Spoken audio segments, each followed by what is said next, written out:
بەناوی خوای بەبەزەوی بەخشندە سڵاو لە ئێوە بینەرانی خۆشەویست خۆشحاڵین کە لە ئاڵلقەی ژمارە 23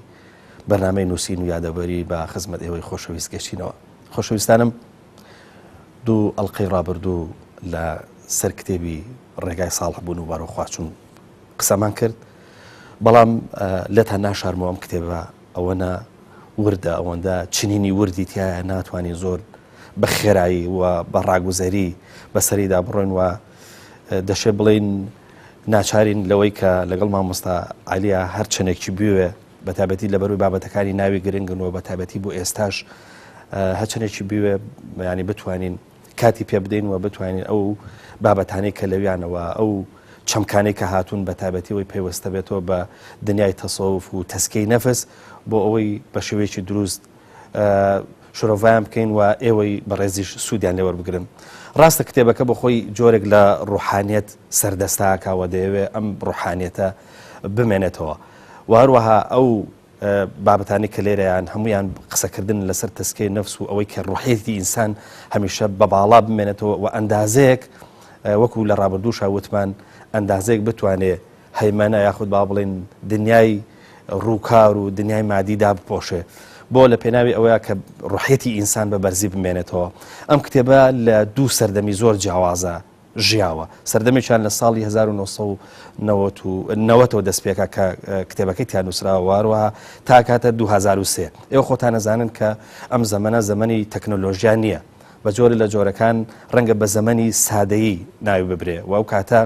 کتێب بایەخێکی زۆر گەورەی هەیە و خوێنەواری ئێمە یاخود با بڵێ خوێنەرانی ئێمە لە ڕێگای تەکنۆلۆژیانەوە ڕەنگە دەستیان بەو شێوەیە نەگاتە دنیای کتێب و نووسین. بۆی ئەم کتێبە لەو سەردەمای ژیاوە لە سەردەمی 2003 بۆ 2010 دیسان ئەم کتێبە دیسان جاریکە چاپ کراوەتەوە و هەروەها ئەم کتێبە بە پانتایە و ڕووبەرێکی زۆر چاپ کراوە و هەروەها جارێککە ئەم کتێبە بە جۆرە لە جۆرەکان ژیاوە. ئەم دوو زەمەنە هەردووکی دوو زەمەنی ڕەنگە ئەندازەیەک باڵێن لێک جیاواز بن، چونکە زەمەنی دووەم کە وتمان لە 2003 بۆ 2010 کە ئێستا ئێوە بە خۆتان نەزانن زۆربەی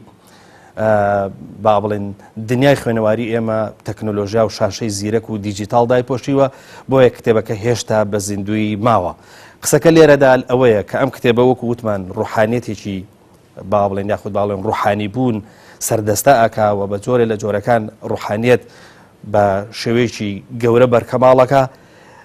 ڕوحانەتێک نییە کە ڕاستەکەی لە واقع دوورکەوێتەوە. بنەوە ئەندەی ئەم کتێبەم خوێندوێتەوە ئەم کتێبە نەفرەتێک نییە یاخود با ئەو بڵێن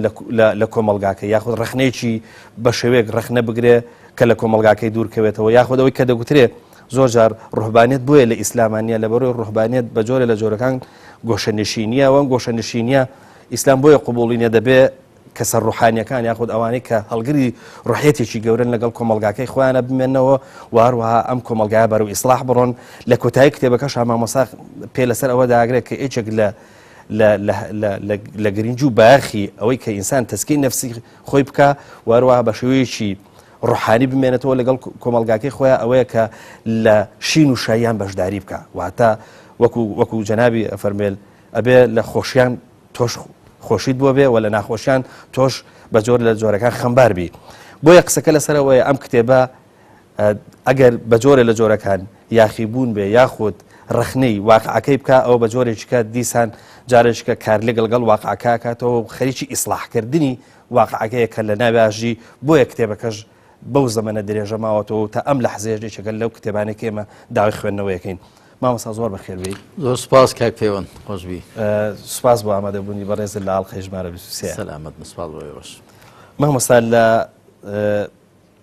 ئەڵلقەی با بڵین لە بەشی یەکەما ببوورە لە ئاڵلقەکانی ترا من فریان نەکەوتم پرسیارە بکەم ڕایەکی ئیمام مالیک هێنی کە خۆشت پەسەندێکەی لەسەر تەسکەی نەفس و ئەوەی کە پێکوتێ دنیای تەسەوف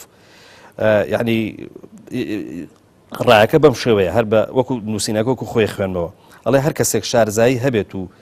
تەسکیەی نەبێ بەرەو لاڕێبوو نەچێ،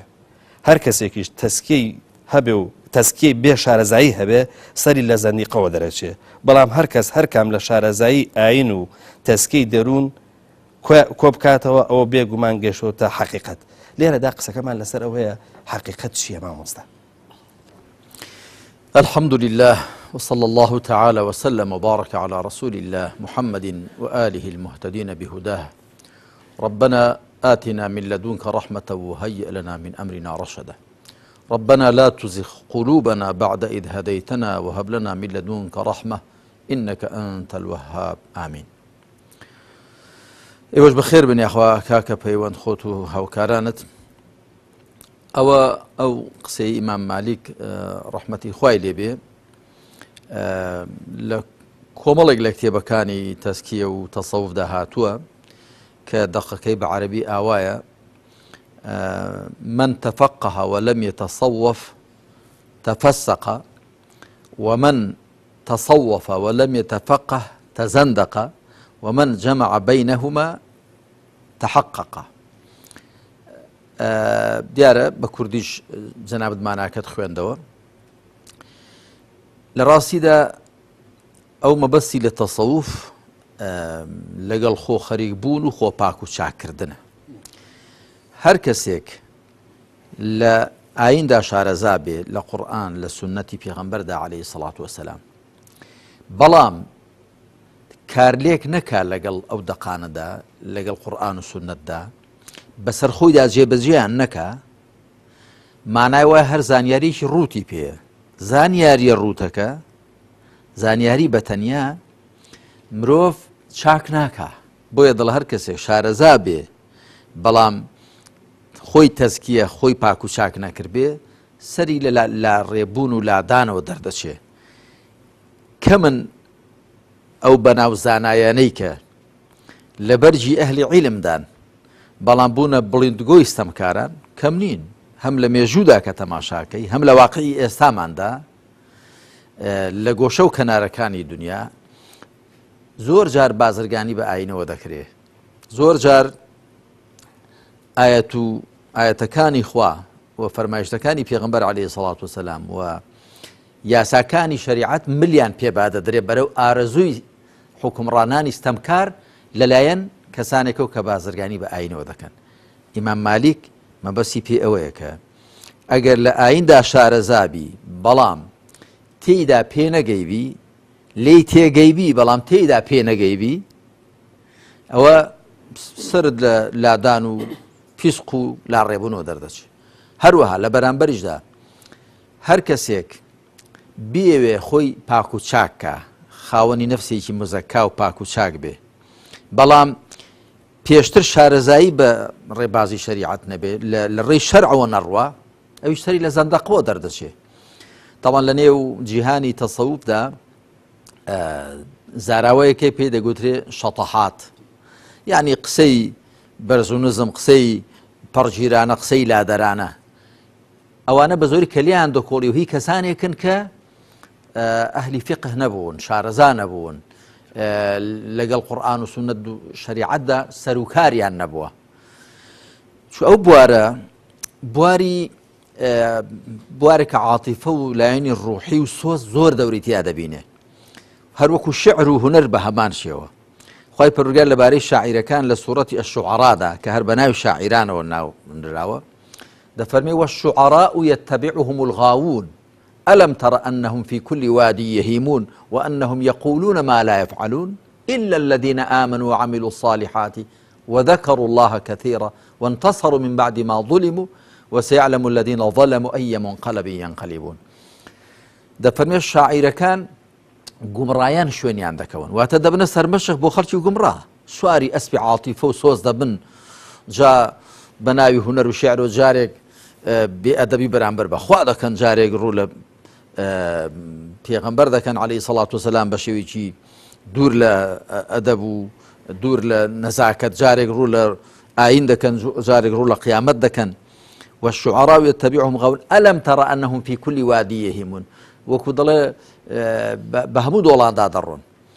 وأنهم يقولون ما لا يفعلون، و شتێک دەڵێن کە کاری پێ ناکەن. دەڵێ جارێک حکمڕانی شاعیرێک بانگ دەکات، دەڵێ بە پێ ئەو شیعرە دەبێت تۆ جەڵدت لێ بدەین، سزای زینات بدەین. دەڵێ بۆ دەڵێ ئەها و شیعرت گوتووە. دەڵێ قوربان وان نییە. دەڵێ چۆن؟ ئەی دەڵێ وەنی خوای پەروەردگار دەفەرمێ أنهم يقولون ما لا يفعلون، پێ دەکەنێ و دەڵێ وەڵای خۆت پەڕاندەوە. دڵ هەر بەڕاستی شوایە من هەر شاعیر جارە شتێک دڵ شەرنی کردبێتی دوای خوا سبحانه وتعالى چاکەکانیان لێ هەڵداوێرێ إلا الذين آمنوا وعملوا الصالحات لنيو شاعران دا أواني كأهل إيمان وكردوي باشن أوان زيان لو بهمش دول شيوان دابرونو شتيوا بلن ككاري بينكن وذكروا الله كثيرا وأوانش كزوري عدي خوادكن وانتصروا من بعد ما ظلموا وقال كسي هيرش يام كاتسر هزو يامكا وان ولامي أو ددنوا جاء مبستم بواري تصوف وتزكية نفسيش بوارك عاطفة زور دوري تيادا بيني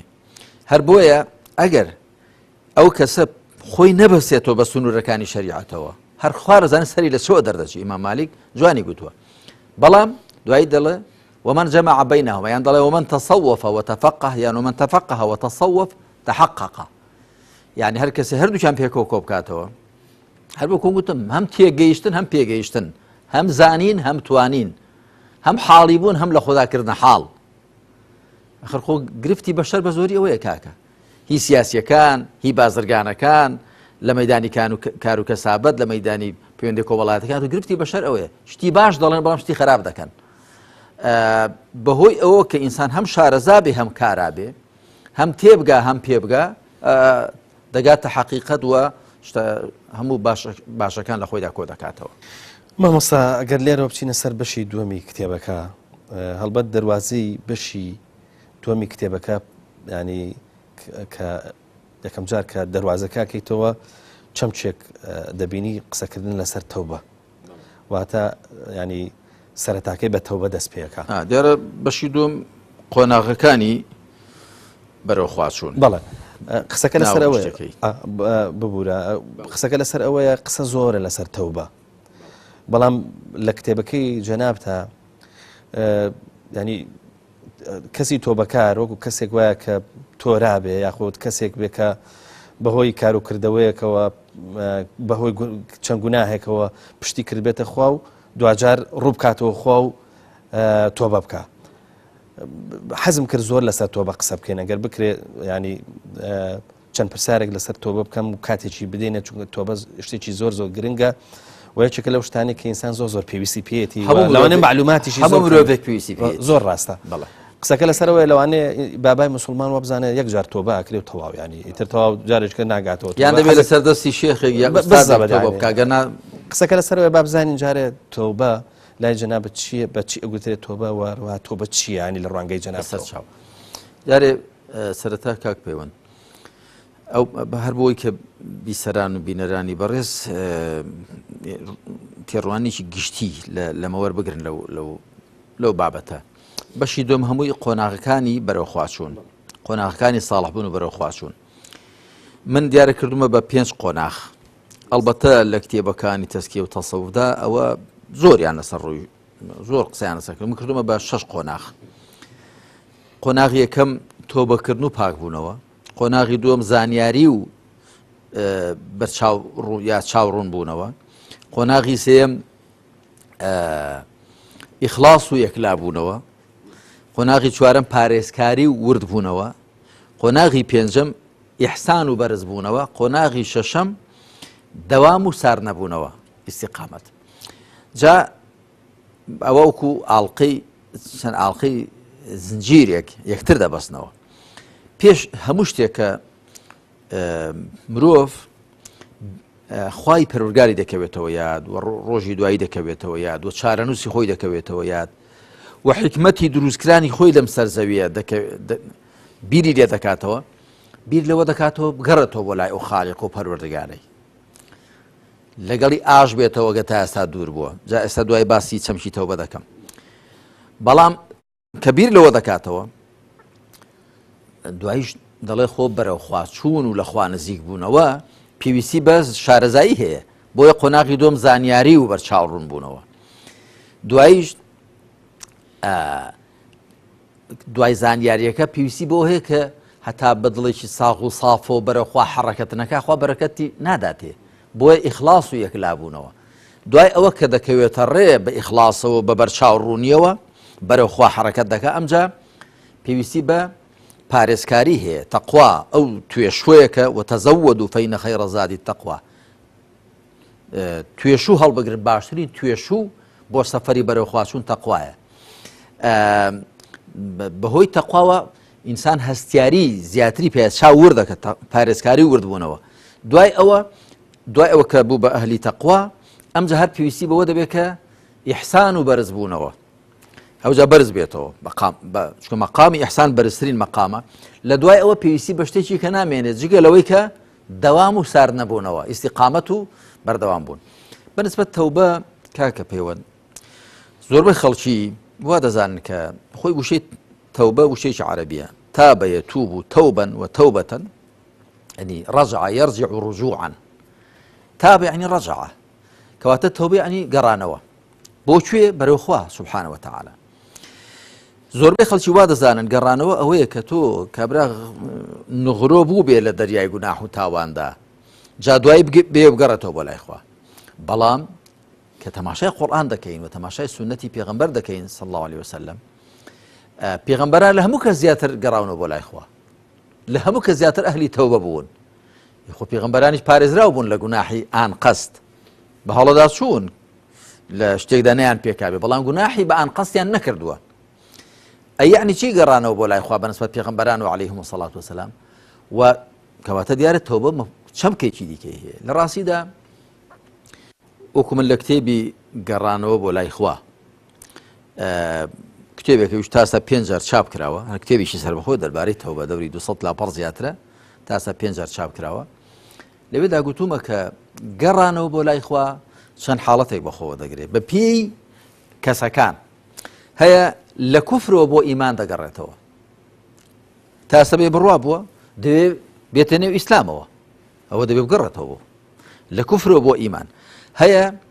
ئیمانی هەیە بەڵام تووشی شیرک بووە لە شیرکەوە بۆ تەوحید دەگەڕێتەوە تا ئێستا هاوبەشی بۆ خوا-داناوە ئەو جا دەگەڕێتەوە کە لەمە دووە لەگەڵ خوادا هیچ کەسی کە نەپەرستی هیچ کە نەپەرستی هەیە لە گوناحەوە بۆ تاعەت دەگەڕێتەوە تا ئێستا تووشی گوناح و تاوان بۆ هی گەورەیانی گشتکرد دەگەڕێتەوە بۆ تاعەت و فەرمانبەری هەیە لە خاوخلیچیەوە بەرەو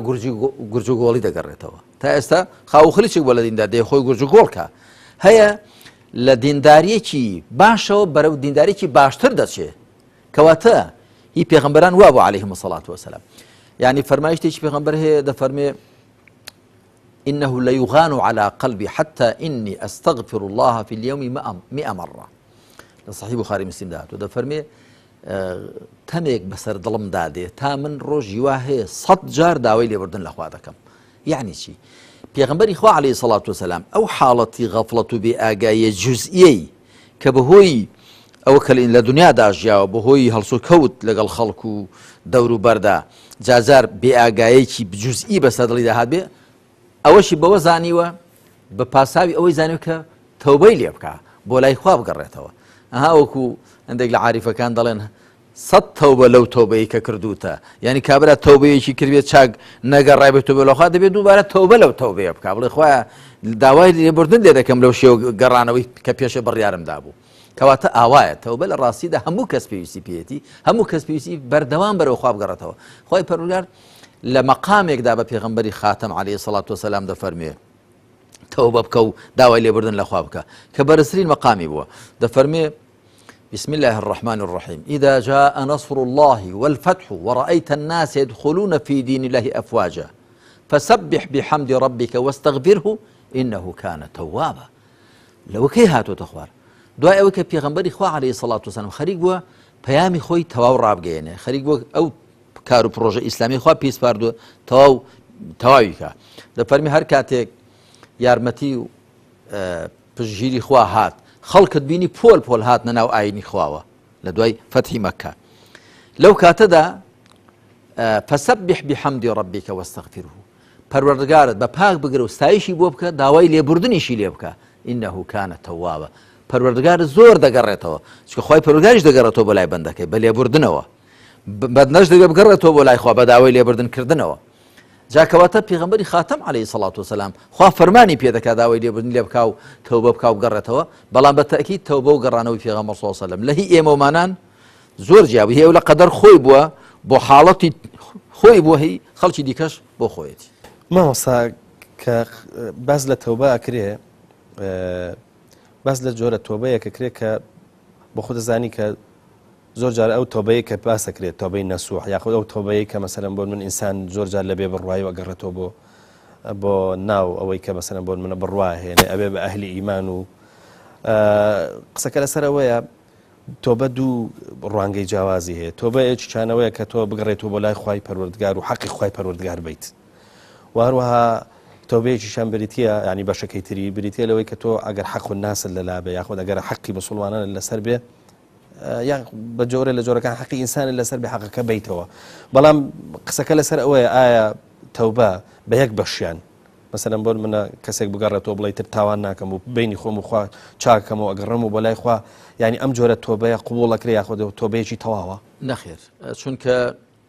مافەکانی کە لەسەر مرۆڤن دوو جۆرن بەشێکیان پێیان دەگوترێ مافەکانی خوا حقوق الله و بەشیشان پێیان دەگوترێ حقوق الناس ئەلبەتە جاری واشەیە مافی خوا و مافی خەڵک تێکەڵن ئاوێتەن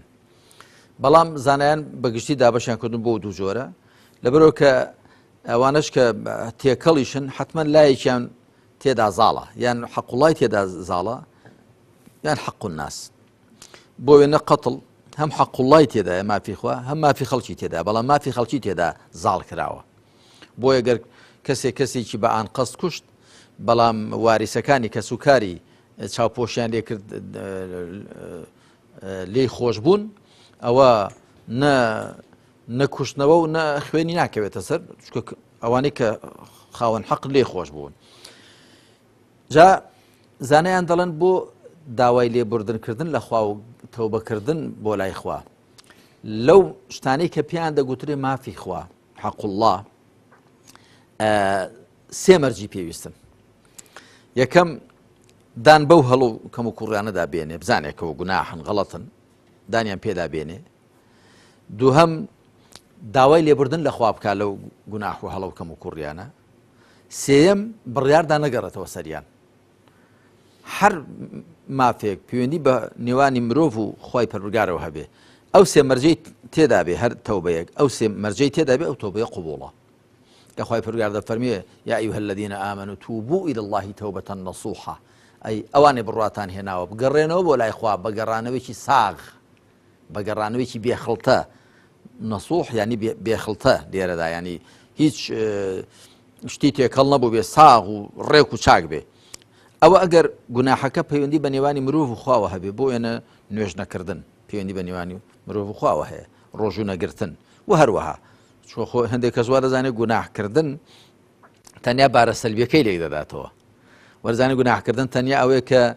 بێئەدەبێک بەرامبەر بەخوا بکات تووشی شیرێک ببێ یاخود تووشی ڕیا ببێ ئەوە کە لە نێوانی خۆی خوادا بەڵام نا بەبارە ئیجابیەکەشیدا هەر گوناح و جاری کەس باسمان کردووە ئەوی جوەیە کە واجبێک بچوێنێ چکە گوناح یان ئەوەیە کە واجبێک بچوێنێ یاخود قەدەغەیەک بشێنێ جا ئەگە گوناحەکە پەیوەندی بە نێوانی خۆی و خواوە هەبێ مرۆڤ ئەو سێ مەرجەی تێدا بن دانی پێدا بێنێکەوە غەڵەت هەڵەی کردووە دوو بڕیار بدا دەستی لێ هەڵبگرێ لەو گوناحە کە تا ئێستا دەست تێ و متەلەبیز بە لەمەدا دەستی لێ هەڵبگرێ سێ بڕیاردا نەگەڕێتەوە سەری خوا لێی خۆش دەبێ ئەوە ئەدێ گەر پەیوەندی بە نێوانی مرۆڤ و مرۆڤەکانەوە هەبێ مەرجێکی دیکەی چوارەمی هەیە وێڕای ئەو سێ مەرجە وێڕای ئەوێ دەبێ دانی پێدا بێنێ و دەستی لێ هەڵبگرێ و ئەمجا داوای لێبوردن لە خوا بکا و بڕیاردا نەگەڕێتەوە سەری مەرجێکی چوارەمیشێ ئەویشەوە کە ماف بۆ خاوەن مافەکان بجێڕێتەوە چکە دەڵێ زانایان دەڵێن مافەکانی خوا حقوق الله مەبنایان لەسەر مسامەحەیە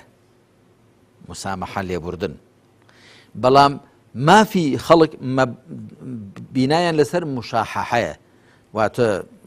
مرۆڤەکان لە حەقی خوا نابورن بەڵام خوا لە حەق خۆی دەبورێ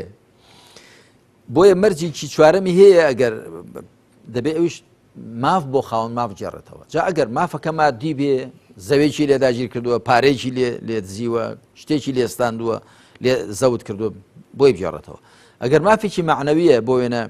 غەیبەتی کردووە ناوی زڕاندووە تەشیری پێ کردووە بوختانی پێکرد هەرچی کردووە دەبێت گەردنی خۆی پێ ئازاکە یاخود بچێ بۆی قەرە بوو بکاتەوە ئەمجا ئەگەر ما بێت ئەوە ما بێ، ئەگەر نەما بێ ئەو مافە مادیانە بژێڕێتەوە بۆ کەسوکاری. مافە معنەویەکەش دەبێ هەر دەستی بۆ ئەوەندە ڕادەگا داوای لێبوردنی بۆ لە خوا بکا و گردنی خۆی پێ ئازاکا و تاعەت و چاکێ بکە و بۆی هەدیە بکات لە جیاتی ئەوە. بەڵێ مامۆستا ئەگەر قسە لەسەر ئینسانی تۆبەکار بکەین، ینی زۆر جار لە کۆمەلگایمە تۆبەکار مانایەکی سلویش وەرەگرێ، ینی وەکو جەنابیشت باست کرد، ینی چاوەڕێوەکە کە ئینسانەکە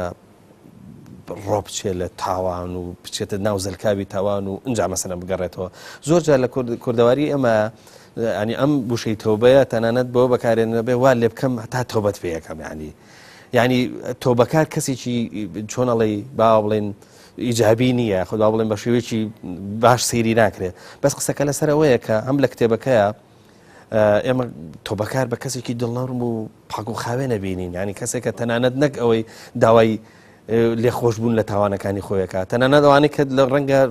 چاوەڕێ بکە تاوانیشی لە بەرام کرد بەرەمبەر بکەن لێبوردەیە. قسەکە لەسەر حەزەکەم ینی ئەوەی کە ئێمەش دوعاکەین اللهم اجعلنا من التوابین واجعلنا من المتطهرین.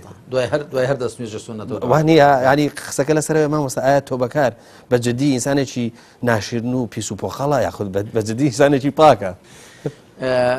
جا هەر ئەوە کە خوا سبحانه وتعالى دەفەرمێ إن الله يحب التوابين ويحب المتطهرين. بێگومان خوا زۆر گەڕاوانی خۆش دەوێن. تەواب سیغە مبالغەی تائیبە، تائیب ینی کەسێک کە دەگەڕێتەوە، بەڵام تەواب ینی زۆر دەگەڕێتەوە. ويحب المتطهرين و ئەوانەی خۆش دەوێت کە زۆر خۆیان پاک دەکەنەوە، چ لە ڕووی مادی، چ لە ڕووی جەستەیی، چ لە ڕووی معنەوی دەرونی. خوا سبحانه وتعالى لە سوورەتی تەوبەدا ئەوانەی کە جان و سامانی لێکڕیون بەهەشتیان بداتێ بەنۆ صفەت وەسف دەکا. لە ئاەتی 111 و 112 سوورەتی التەوبەدا خوا دەفەرمێ إن الله اشترى من المؤمنين أنفسهم وأموالهم بأن لهم الجنة يقاتلون في سبيل الله فيقتلون ويقتلون وعدا عليه حقا في التوراة والإنجيل والقرآن ومن أوفى بعهده من الله فاستبشروا ببيعكم الذي بايعتم به وذلك هو الفوز العظيم. باسی ئەو دەکات کە خوا گیان و سامانی لە ئیمانداران کڕیوە، لە ڕێی خوادا دەجەنگن، دەشکوژن و دەشکوژرێن لە پێناوی خوادا، دوایی وەسفیان دەکات ئەوانە چێن کە بەو شێوەیەن ئەو سەودا و مامەڵێ گرنگە لەگەڵ خوا لە خزمەت خوادا دەکەن. دەفەرمێ التائبون العابدون الحامدون السائحون الراكعون الساجدون الآمرون بالمعروف والناهون عن المنكر والحافظون لحدود الله وبشر المؤمنين. یەکەمین صفەتی ئەوانەی کە شایستەی ئەوەن خوا گیان و سامانیان لێ بکڕ لە پێناوی خوادا فیداکاری بکەن و مزجێنی و موژدەی بەهەشتیان پێ بدرێ، ئەوانن کە زۆر دەگەڕێنەوە بۆ لای خوا. التائبون بە ئیسمی فاعیل هێناوێتی، گەڕاوان بۆ لای خوا. ئەمجا العابدون السائحون تا کۆتایی صفەتەکان. کەواتە ئەو شەمکانەی کە لە نێو کۆمەلگادا دەبن بە کللتورێک دەبێت چاویان پێدا بژێڕدرێتەوە. ئێمە بە قورئان و سونەت موسڵمانین، ئێمە دەبێت هەموو شتەکان بجێڕنەوە بۆ تەرازوی شەریعەت، تەرازوی قورئان و سونەت. نەک داخوا ئەو وشەیە چەمک و واتایەکی پەیدا کردووە سەلبی یا ئیجابی. جا خۆ جاری وا شتێک خراپە و چەمکێکی ئیجابی پەیدا دەکات، جاری وا هەیە چاکە و چەمکێکی سەلبی پەیدا دەکات. تۆبەکار لە نێو کوردەواری خۆماندا لەبەرەوەی کە لە قۆناغێک لە قۆناغەکاندا ڕێبازەکانی تەسەووف زۆر زاڵ بوون و ڕۆڵی زۆر گەورە و گرنگیشان بینیوە، ئەوانیان کە پابند بوون بە شەریعەتەوە ڕۆڵێکی گەورە و گرنگیان بینیوە لە هۆشیارکردنەوەی خەڵک و لە دیندارکردنی خەڵک و لە بەرەوخوا جێڕانەوەی خەڵکدا.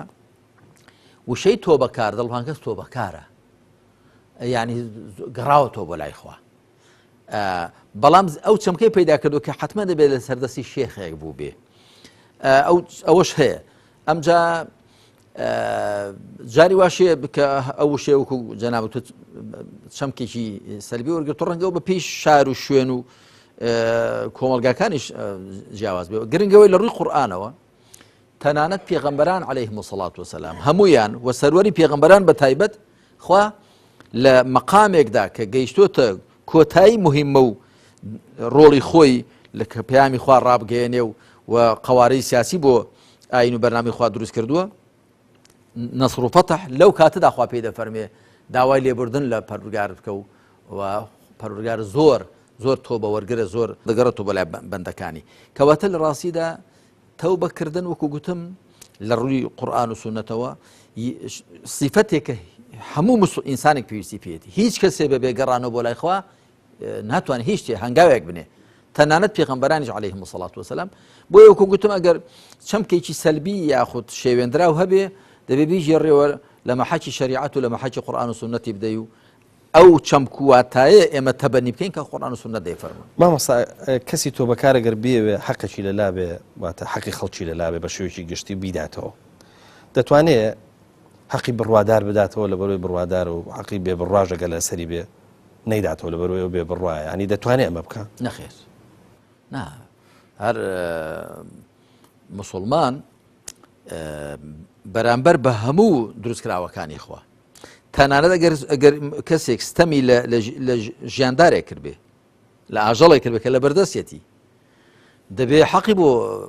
ئەگە تا ئێستا برسی کردو ئەگە تا ئێستا باری قورسی زیاتر لێناوە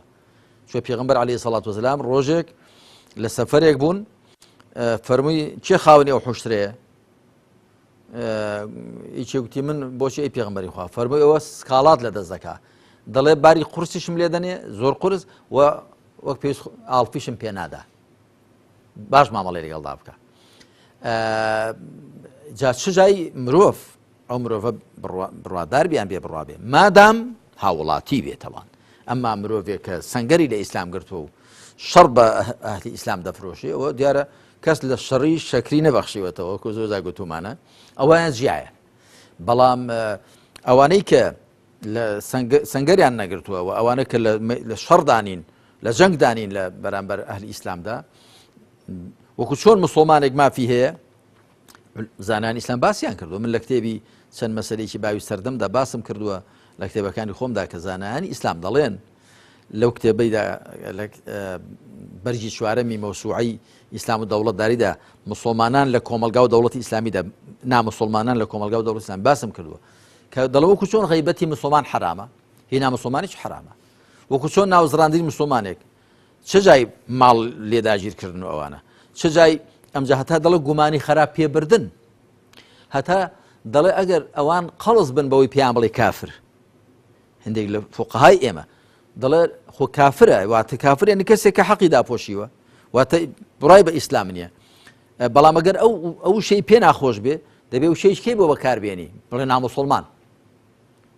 بۆ هەتا من ناوی کتێبەکەشم وا داناوە نامسڵمانان لە کۆمەلگا و دەوڵەتی ئیسلامیدا چکە هیوا هەیە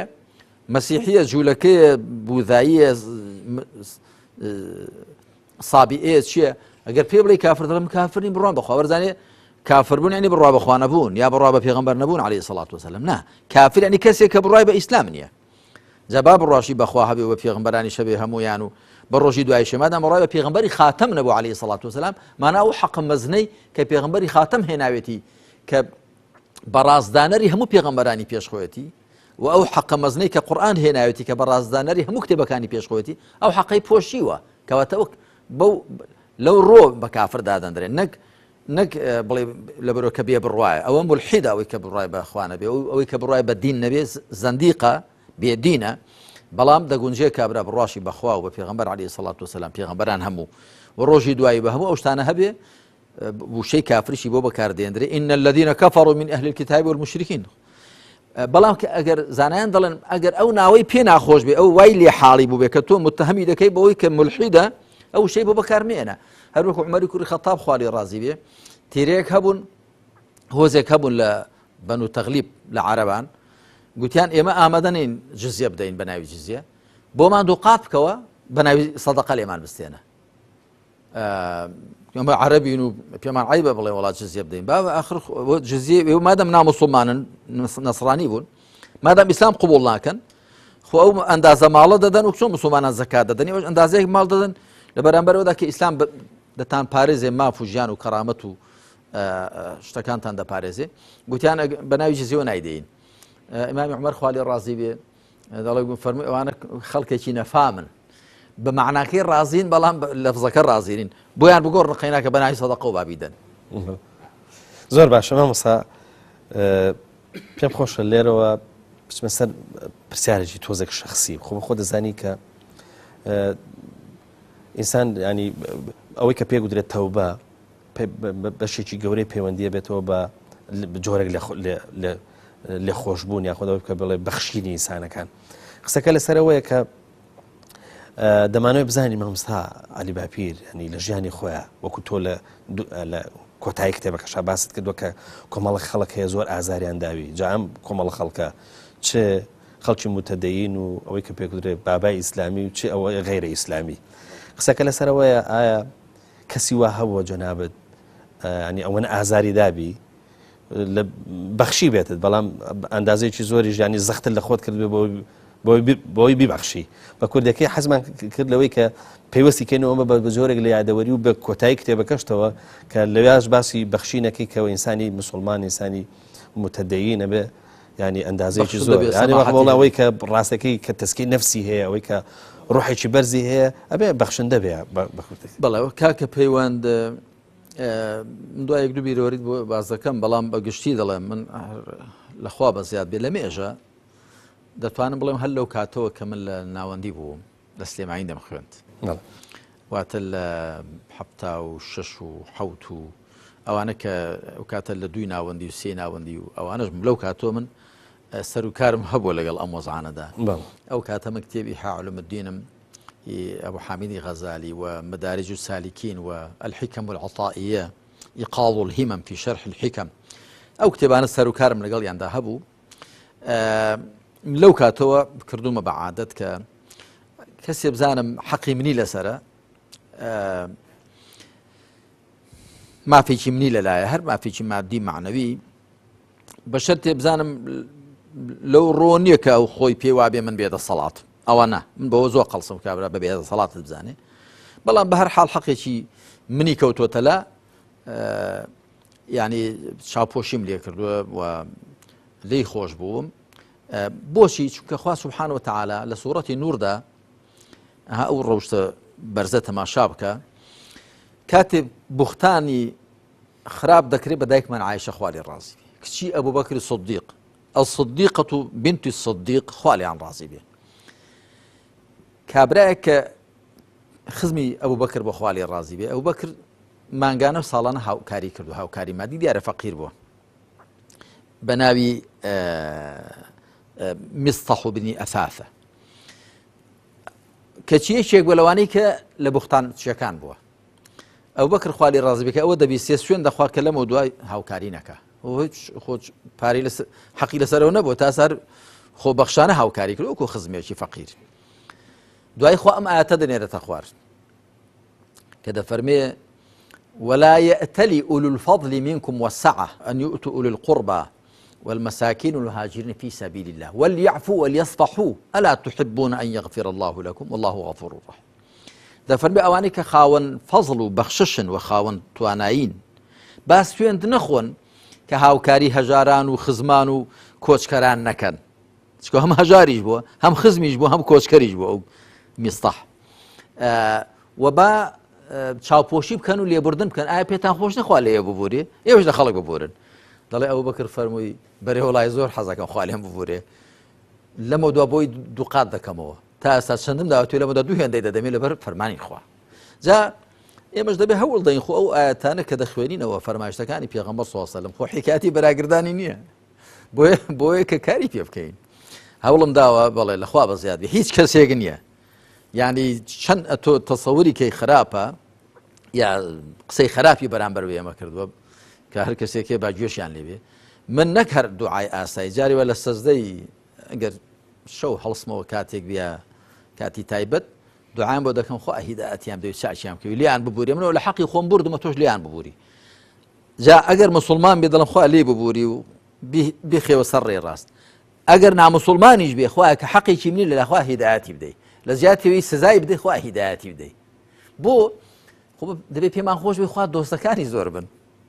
خۆ دەبێت پێمان خۆش بێ بەهەشتی خوا قەڵە باڵغ بێ وانە نەک بۆی ئێمەوە جەهەندەمی خوا قەڵە باڵغ بێ با بەهەشتی خوا قەڵە باڵغ بێ بەڵێ من جارێک کەسێک ئەو لەو قۆناغی ناوەندی و ئەوانە لە سلێمانی دەمخوێن ڕۆژێک ڕەفیقێکم هات بۆ لام دووسێ قسەی زۆر ناخۆشی پێگوتم هەمیشتم ئەو قسانە بۆ دەکەی گوتی لەبەرەوەی تۆ وات گوتۆ دەربارەی من و ئەوانە دیارە من بێدەسەڵات نەبووم یان دەمتوانی پێشی بڵێم و لێشی بدەم گوتمەوە پێشت ناڵێمەوە هیچ کاردانەوەشم بۆت نابێ چاپۆشی لێ دەکەم بە دوای بۆ خۆت دەزانی پەشیمان دەبیەوە چکەوان نییە بە تووڕەی ڕۆی و دوای دوسێ ڕۆژ دیار بۆی ساغ بوو کەوانە بۆ هاتەوە تی زۆر داوای لێ بردم هەیە کتم خاڵت بۆرە و کاتی لێم بردیمە چاپۆشیم لێ کردی تی ئیلا دەبێ قسەکانم پێ بڵێەوە آخر بۆ آخر دەی بەڕاستی زۆر عیبدارم و شەرمەزاری تۆ بم وتم پێت ناڵێمەوە آخر دەی پێم وتم کاکە من ئەو کاتە زۆر تووڕە بووم پێم نەگوتی ێستا لە شوێنەی لە شوێنەی چۆن پێت دەڵێمەوە یا مەسەلەن ئەو کاتە لە بەشی ناوخۆی بووین من 1 ساڵ لە بەشی ناوخۆی بووم لە سلێمانی باقیەکەی لە حوجرەکان دەمگوزارم بۆ خۆم بە تەنیا باشتر مەجالم هەبوو ئەگەرێکی عەزیەتی دابام یا مەسەلەن قسەیەکی ناڕێک یا شتێکم لێ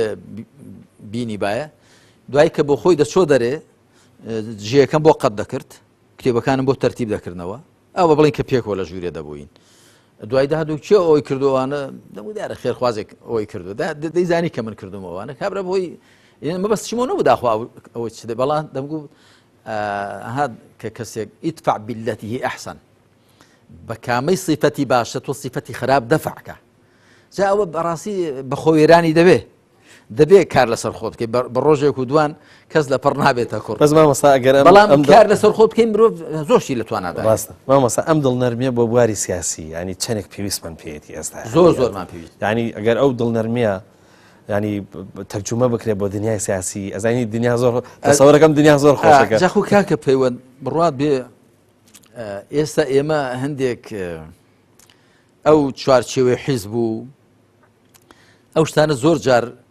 حقائقی ئێمە و ڕاستیەکانی ئێمەی لە خەڵکی شێواندووە ئەگەر نا بڕات بێ من هەر بەو سلوکیاتی شخصی هەر بەوەش من سیاست دەکەم جا من زۆر بە دەوروبەری خۆم دەڵم کوڕینە سیاستکردن بە ئیسلام و بە ئەخلاقی ئیسلامی زۆر بە زەحمەتە لەگەڵ کەسانێک کە ئەو سنووەران لەگەڵ تۆ ڕەچاو ناکەن بۆ وێنە یعنی لەو ڕۆژانەدا کۆبوونەوەیەک بوو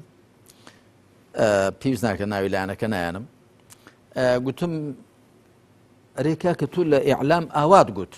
دەربارەی انتخاباتوش تو ئاوات گوت ئێستا بە نوعیچکە دەڵێ لەوێ دەڵێ ئێمە قەنەعەتمان وان لێرە بە زۆریچکە دەڵێ پێچەوانەی ئەوە ئەوش گوتی بڵین چی مامۆستا ئاخر ئەوە قسەی ئیعلامە ئەوەشی ئێرەیە یەکتم ئاخر جا ئینسان نابی یە قسە بێ یەکێچکەی لەگەڵ داوتی مامۆستا میلەتی کرد بە بادانەوە ماوە گوتم وەڵی بادانەوە ئاخر کاکە چۆن ناکرێ ینی ئینسان دەبێ قسە بێ خوای تاالە دەفەرمێ لیمە تەقولون ما لا تەفعلون بەهەرحاڵ یەکێکیان لێ بوو گوتی وەڵی کاکە بەخوا ڕەگە هەر ئێوە و ئەتۆ کۆمەڵی ئیسلامی بادانەوەتانە هەموو کەسێتی جا ئەمە بەستم ئەوەی کاکە پەیوەند خۆ کاری سیاسیش ئەگەر بەڕەبشت و بەها بەرزەکانەوە نەبێ بۆ زانیاریت خۆ ناشەرعیە خۆ ئەوەی کە خەڵک پێی وایە ئینسانی سیاسی دەبێ فێڵباز بێ و دەبێ مەسەلەن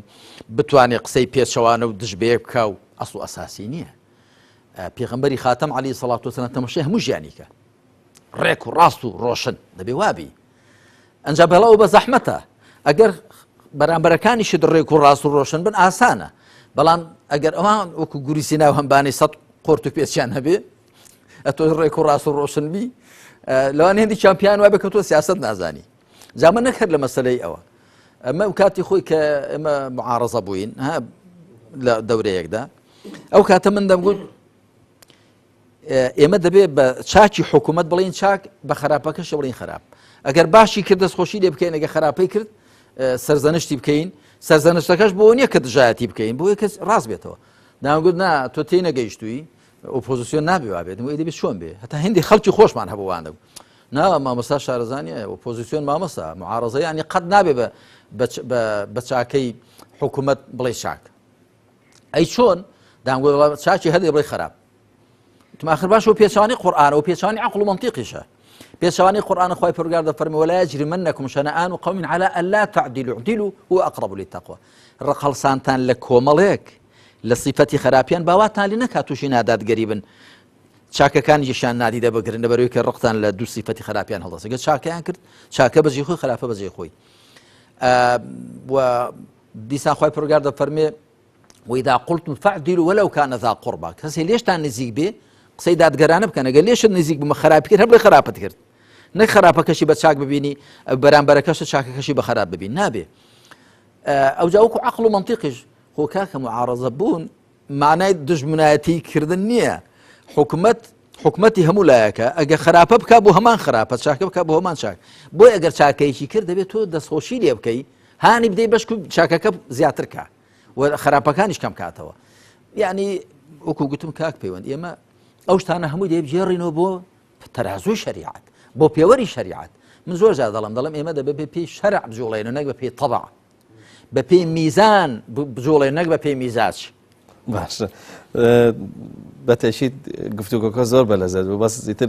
بڵێنی کاتەکەرەوە نەبەشی کردمە وەستا هەڵقەی ژمارە 26مان کۆتایی گەڕانەوە بەلای خۆشێندا ئاسان نییە ڕاستە زۆر ڕاست یعنی ئەگەر بتوێت چاک بگەڕێ و دەیەوێ دەست خۆش بێ زۆر سپاس کە وڵامی پرسیارەکانی هەڵقەی ژمارە 26 دایەوە سپاس بەڵە خۆشەویستان بەم شێوەیە گەشتینە هەڵقەی ئەم جارەشمان تاکو بێ گەشتنەوەیکی دیکە هەمووتان بەخوای گەورە ئاسپێرم خواتان لەگەڵ